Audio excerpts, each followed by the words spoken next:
চাচা, বাড়িঘর এত সাজানো কেন? আর হেনা কোথায়? চাচা, বাড়িঘর এত সাজানো কেন আর হেনা কোথায়? সামাজিক মাধ্যমে বাপ্পারাজ অভিনীত প্রেমের সমাধি সিনেমার সংলাপটি কদিন ধরেই ভাইরাল। কোনো কিছু নিয়ে বিদ্রূপ করতেই অনেকে সংলাপটি সাজাচ্ছেন নিজের মতো করে। বাংলাদেশ প্রিমিয়ার লিগেও লেগেছে এর ছোঁয়া। মিরপুরে গতকাল দ্বিতীয় কোয়ালিফায়ারে শেষ বলের রোমাঞ্চে জয় পেয়েছে চিটাগং কিংস।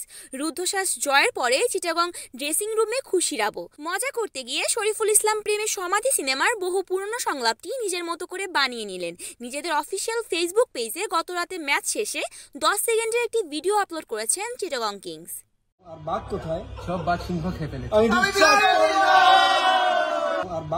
সেখানে দেখা যায় সোফায় বসে আছেন খালেদ আহমেদ, শরীফুল ইসলামরা। তাদেরকে ঘিরে আছেন দলের অন্যান্য খেলোয়াড়রা।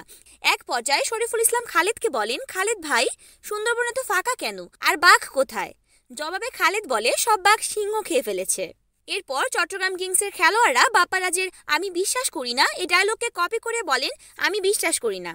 প্রসঙ্গত, বুধবার বিপিএল এর দ্বিতীয় কোয়ালিফায়ারে মুখোমুখি হয় চিটাগং কিংস ও খুলনা টাইগার্স।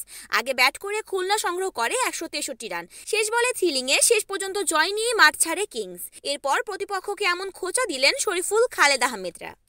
আর বাঘ কোথায়? সব বাঘ সিংহ খেয়ে ফেলেছে। Desk news, Aruniya Akhtar, NN TV.